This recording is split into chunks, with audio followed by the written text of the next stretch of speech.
Good afternoon. Thank you for joining us here on KREM 2 News First at 4. I'm Whitney Ward. We begin tonight with an update on a story we first brought you as it unfolded this morning. Terrifying moments at that homeless encampment near I-90 in Freya this morning when a man started shooting near the camp. Now, thankfully, no one was hurt. The suspect was arrested outside of his South Hill apartment just a few hours later. He appeared in court just a few hours ago. KREM 2's Kyle Simchuk has new details now from recently obtained court documents. Kyle? Well, Whitney, police were able to locate and arrest that suspect in just over an hour thanks to several witnesses, including one woman who remembered his license plate. You'll hear from her in just a moment, but first take a look at this. Our cameras were there this morning early when police took 24-year-old James Ratcliffe into custody outside his apartment on the South Hill near South Regal and Southeast Boulevard. Police say witnesses positively identified him as the shooter. According to court documents, Ratcliffe drove to the camp hours earlier and told security guards he was looking for a woman he had given a ride to. He claimed she stole his pistol. Unable to find her, police say Ratcliffe fired several shots near the camp and took off. Listen as police and paramedics responded to the camp just after 3 this morning. Reports of multiple shots fired. Unknown if anybody's been struck at this point. Heading around looking for this car. We need to get at least 2 or 3 people into the camp, or at least on the outskirts of the camp, to start looking for some victims. Now again, no one was shot, no one was injured, which police say is very fortunate given just how many people are packed into this space. Ratcliffe appeared in court just a few hours ago. He has no prior criminal history. The court set his bond at $5,000. From the Spokane-County Courthouse, Kyle Simchuk, KREM 2 News. All right, Kyle, thank you very much. And this is a story we've been following closely since it first happened early this morning. KREM 2's Nicole Hernandez is giving us more now to the story as she spoke to the person who called 911 while shots were being fired. No, what are you?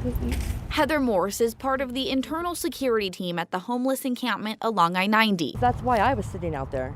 You know, because we're trying to stop people from sneaking in and out. Around 3 this morning, Heather says she noticed a car circling the camp. The gentleman of the car pulled over and he asked me if I'd seen a younger girl or woman. He was telling me that she had stolen something from him. After that conversation, Heather walked back to the main entrance gate. I was told then to, hurry up, get aside, because this guy had a pistol. I got inside the gate and that's when we heard the first few shootings. Heather called 911. Spokane police say while on the phone with 911, dispatchers could hear more gunshots in the background of the call. I would say at least 5 or 7. When Spokane police arrived, the suspect had already left, but Heather says she gave officers the license plate number of the man's car. SPD was able to track down an address on the South Hill near Southeast Boulevard and Regal Street. That's where officers found the car witnesses had described and ultimately arrested a man on 2 counts of drive-by shooting. Officers had the car towed and served a search warrant on the suspect's apartment. Both Spokane PD and the homeless encampment's camp manager, Maurice Smith, confirmed nobody was hurt. Our people did exactly what they're supposed to do, and I've tried to train them. Don't try to interact, don't try to engage. Identify. He says the new fence along the camp did its job too. If the fence had not been here, he could have parked his car and come into the camp, which he couldn't do this time. WSDOT completed the fencing last Friday, and that's when the camp started implementing a curfew from 8 p.m. to 8 a.m. I think the curfew and the fencing is all kind of I think that saved us. Both are grateful the situation ended with no one hurt. Now Spokane police will continue their investigation into what led to the shooting. In Spokane, Nicole Hernandez, KREM 2 News.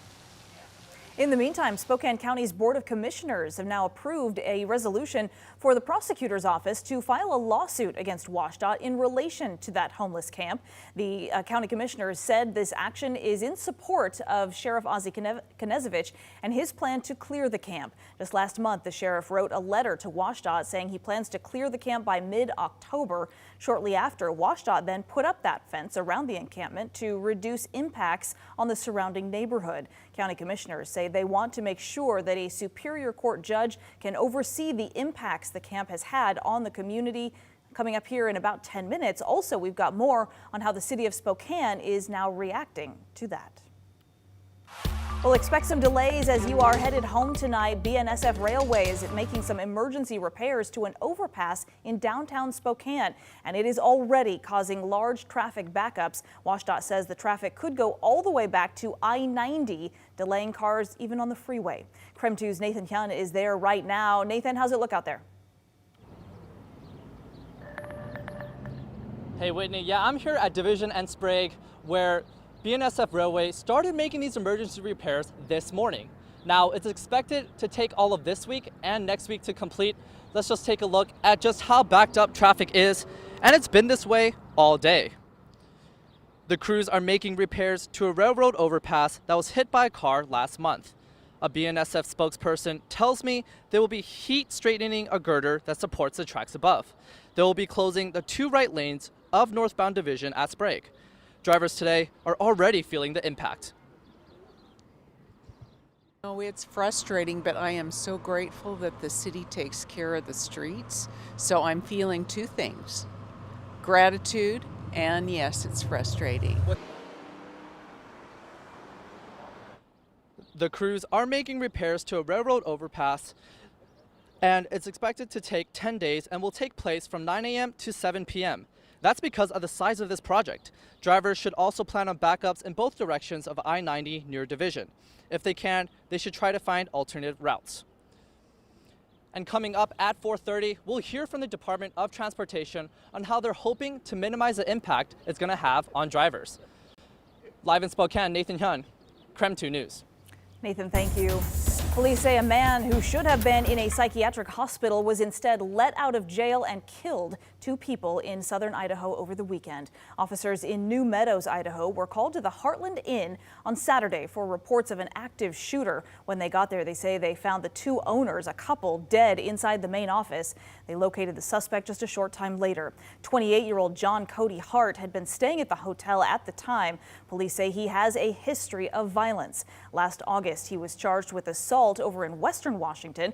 When an evaluation found him not competent to stand trial, he was ordered to a state mental hospital. However, because of overcrowding, there was no bed for him there. So after 4 months in jail, he was released until room was available. He is back in custody now in Washington County, where he was arrested. No word yet on a motive.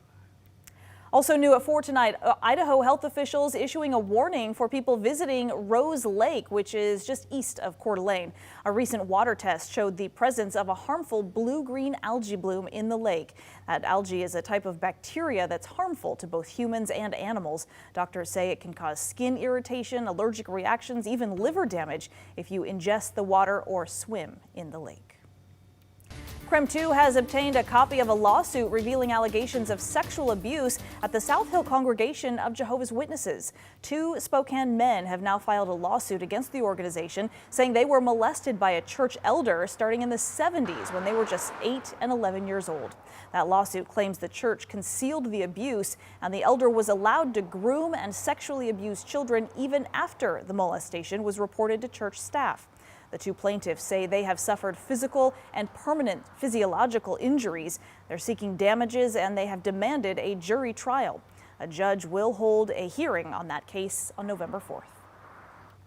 5 people are in jail for trying to steal gas out of cars. The Spokane County Sheriff's Office arrested the entire group at a car dealership yesterday. 2 men were actually caught in the act of drilling holes into one car's gas tank. 2 more tried to run away, but they actually hit a patrol car that was blocking their escape. Deputies say 10 vehicles were damaged in all during the thefts. All 5 suspects are now facing charges for thefts and damage. Family and friends gathered at Riverfront Park last night to remember a Hilliard man who was shot and killed by Spokane police. On September 4th, police were called to Robert Bradley's home by someone who claimed that Bradley was in their yard with an AR-15 style rifle.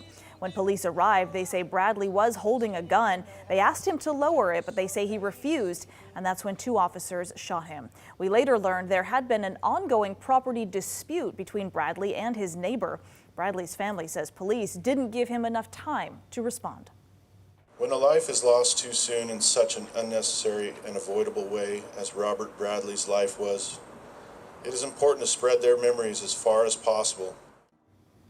So the shooting is still under investigation today. The officers involved have been placed on administrative leave, which is standard protocol.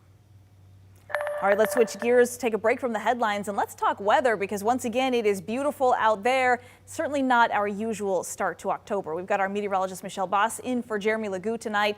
And she's talking about exactly what we can expect and for how long we can enjoy it. Yeah, so we've been enjoying this great weather all week. It looks like it's going to continue on into the weekend, but computer models are finally hinting at some big changes. So I want to give you a sneak peek at the weekend because this might be the last weekend where you're going to get really warm temperatures. Might be your last chance to head out to the lake. 77 on Saturday, mostly sunny skies and similar conditions on Sunday. So certainly make plans to take advantage of that. Of course, it's gorgeous out there right now. We've got mostly sunny skies, 78 in Spokane right now. I think we're about a degree cooler than yesterday, so we might not hit 80 today, but it'll be really close. It is 80 in Deer Park, 77 in Coeur d'Alene, and we have another string of 80s across central Washington this afternoon, 80 degrees in Lewiston, 79 in Pullman. As you can see on satellite and radar, no rain to speak of anywhere across the northwest and just a few clouds moving through out there. Here's a look at the temperature trend, and you can see where we kind of take a hit there and things start to change. We're going to be in the upper 70s, middle and upper 70s right on through the weekend. Even Monday's looking pretty good, but a chance of showers on Tuesday could bring us a big drop in temperatures with highs only in the upper 50s to around 60. So short-term forecast, though, looks perfect. Partly cloudy skies this evening, mostly clear skies overnight. We'll see lows dropping down to around 49, 50 degrees again, and then sunny and warm next couple of days. All right, well, we'll continue to enjoy it as long as we can. Thank you. Still to come on KREM 2 News at 4, Spokane County Commissioner is approving a lawsuit against WSDOT about Camp Hope. We'll let you know how that could affect when the camp actually gets cleared when we come back.